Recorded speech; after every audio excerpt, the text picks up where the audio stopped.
ખેડા જિલ્લાના મહુધા તાલુકાના પંચાયતની મહીસા બેઠક પર આ વખતે ખાસ ચર્ચામાં છે। ભાજપે દિવ્યાંગ ઉમેદવારને મેદાનમાં ઉતારતા ચૂંટણીમાં રસપ્રદ મુકાબલો જોવા મળી રહ્યો છે। મહુધા તાલુકાની મહીસા બેઠક પર ભાજપ અને કોંગ્રેસ વચ્ચે સીધી ટક્કર જોવા મળી રહી છે। ભાજપના ઉમેદવાર જયેશકુમાર જસુભાઈ ડાભી દ્વારા જોરશોરથી ડોર ટુ ડોર પ્રચાર કરવામાં આવી રહ્યો છે। જયેશકુમાર ડાભી પોતાના સમર્થકો સાથે વિસ્તારોમાં ફરી લોકોને મળી તેમની સમસ્યાઓ સાંભળી રહ્યા છે। વિકાસના કામોને પ્રાથમિકતા આપવાનો વિશ્વાસ આપી રહ્યા છે। ખાસ વાત એ છે કે દિવ્યાંગ હોવા છતાં મજબૂત મનોબળ સાથે પ્રચાર કરી રહ્યા છે અને લોકો વચ્ચે સતત જોડાયેલા રહેવાનો પણ તેમના પ્રત્યે વિશ્વાસ જોવા મળી રહ્યો છે। ભાજપે તેમની સેવા ભાવનાને ધ્યાનમાં રાખીને ઉમેદવાર બનાવ્યા છે। ગત ચૂંટણીમાં ભાજપને અહીંયા ભવ્ય જીત મળતા આ વખતે પણ કાર્યકરોમાં જીતનો આત્મવિશ્વાસ જોવા મળ્યો છે। જયેશભાઈ ડાભીએ જણાવ્યું કે તેઓ દિવ્યાંગ હોવા છતાં પોતાના મનોબળમાં કોઈ કમી નથી। વિસ્તારમાં વિકાસ માટે સંપૂર્ણ સમર્પિત રહીને કામ કરશે। પ્રચાર દરમિયાન યુવાનોનો ઉત્સાહ પણ જોવા મળ્યો, જેના કારણે સમગ્ર વિસ્તારમાં રાજકીય માહોલ ગરમાયો છે। નરસિંહ ટેકરી મહીસા જયેશભાઈ જસુભાઈ ડાભી જે તાલુકામાં ઉમેદવારી નોંધાઈ છે તે અમે એમને ખૂબ ટેકો કરીશું। અમારા વિસ્તારની અંદર એમને જે અમુક વિધવાઓના કામ કર્યા છે, અમુક આધાર કાર્ડ છે જેવા ચૂંટણી કાર્ડ છે એમાં બહુ મદદ કરી છે અને અમારા રસ્તાઓ પણ આ વ્યવસ્થિત બનાવ્યા। અત્યારે એમને કામગીરી સારી ચલાવી છે અમારા માટે અને અમે એમને સારી રીતે ઓળખીએ છીએ અને જયેશભાઈ ડાભી એ અમને એમ કે ખૂબ પ્રિય છે અને એમને બહુ જંગી મતથી ચૂંટાઈ લાવવાના છે, અમારી એવી અપેક્ષા છે અને અમારા વિસ્તારમાં કામ કરશે એવી અમને એમના પર પૂરેપૂરો વિશ્વાસ છે અને તે પહેલેથી ભાજપમાં સક્રિય છે। એટલે તેઓએ ઘણા મોટા કાર્યો કર્યા છે, નાના મોટા ઘણા કાર્યો કર્યા છે। રોડ, રસ્તા, પાણી, જે કોઈ પણ વ્યવસ્થા હોય તો તરત જયેશભાઈ ઊભા થઈને ફોન કરી જ દીધો છે।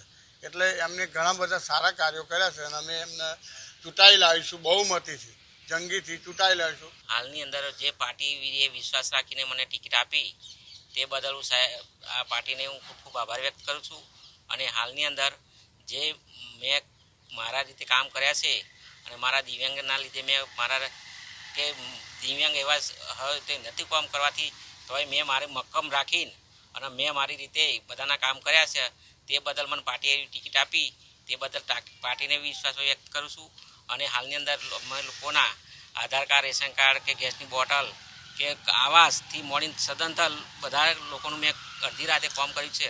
ગમે તેના ફોન અડધી રાતે આવે તો અડધી રાતે ઉઠાવીને વાત કરી છે અને અડધી રાતે મેં એ લોકોનું કામ કર્યું છે। એટલે હાલની અંદર મને મારી મહીસાની જનતાએ મારા પર વિશ્વાસ રાખીને મારી જોડે અત્યાર સુધી મક્કમ રહીને મારી જોડે રહ્યા છે તે બદલ હું મહીસાની જનતાને આભાર વ્યક્ત કરું છું અને હાલની અંદર મને એ મહીસાની જનતા જીતાડી લાવશે એ મને એમની પર વિશ્વાસ છે અને એમની પર ભરોસો છે। તે બદલ હું મારી મહીસાની જનતાને હું આભાર વ્યક્ત કરું છું અને હાલની અંદર જે મને મારી રીતે મારા વિકલાંગની રીતે હું ચાલી શકતો નહોતો તોય મક્કમ હતો, તોય મને પાર્ટીએ વિશ્વાસ રાખીને અને સંજયસિંહ મહેરા સાહેબ અને નયનાબેન પટેલ તે અને અજયભાઈ બ્રહ્મટ સાહેબ આ હોદ્દેદારે તરીકે હું 3 થી 4 વર્ષથી એક ધારે મેં સોશિયલ મીડિયાની અંદર મેં એક હોદ્દો ધરાવ્યો છે। હાલની અંદર સંગઠનમાં 2 વખત મંત્રી રહી ચૂક્યો છું, સોશિયલ મીડિયાનો ઇન્ચાર્જ છું, શક્તિ કેન્દ્ર ઇન્ચાર્જ 2 વખત રહી ચૂક્યો છું। તે વખતે અત્યાર સુધી મને પાર્ટીએ સાથ સહકાર આપ્યો છે તે બદલ પાર્ટીને સાથ સહકાર આપું છું અને હાલની અંદર હું પાર્ટી જોડે રહેવાનો છું અને આ જીવન હું રહીશ અને જીવીશ ત્યાં સુધી હું મક્કમ રહીશ એ બદલ હું આભાર વ્યક્ત કરું છું પાર્ટી વિશે અને હું ખૂબ ખૂબ સંજયસિંહ મહેરા સાહેબનો આભાર વ્યક્ત કરું છું। એક સક્રિય કાર્યકર્તા તરીકે બીજેપીની પાર્ટીની જે જવાબદારી સોંપી છે આપણી 118 મહુધા વિધાનસભામાં, પહેલાં તો જયેશભાઈ વિશે કહીશ કે જે ચૂંટણીના બિંગલ ફૂંકાઈ ગયા છે બરાબર અને પ્રચાર જોરશોરથી ચાલી રહ્યો છે તો અમારા 118 મહુધા વિધાનસભામાં મહીસા તાલુકા પંચાયતની જે સીટ માટે જયેશભાઈને જે પાર્ટીએ એમના ઉપર કળશ દોડ્યો છે અને વિશ્વાસ રાખીને એક સીટ સોંપી છે તો અમે એક સક્રિય કાર્યકર્તા તરીકે ફૂલ જુસ્સાબંધીથી અમે એમની સાથે ઉભા રહીશું અને ડોર ટુ ડોર પ્રચાર કરીને જંગીથી જંગી બહુમતીથી એમને વિજય બનાવીશું અને એવો સાથ સહકાર આપીશું। જયેશભાઈ વિશે કહું તો જયેશભાઈ વિધાઉટ પોલિટિક્સ જોઈન કર્યા છે બી એમને કોઈ પણ હોદ્દા સિવાય બી ઘણા કામ કરેલા છે। કામની તો એમની વાત થાય જ નથી કારણ કે અડધી રાતનું કામ હોય કે પછી દિવસે કોઈ બી કામ હોય, કોઈ બી ગવર્મેન્ટ યોજનાનું સ્કીમનું કામ હોય, ડોર ટુ ડોર ઘરેથી ઘરે જઈને એક વ્યક્તિ સુધી અમને સરકારની જે સ્કીમોનો લાભ પહોંચાડ્યો છે એનો કોઈ પણ નિસ્વાર્થ ભાવે. એટલે હાલ એમને જે કામ કરેલા છે તે અત્યારે બોલવાના છે.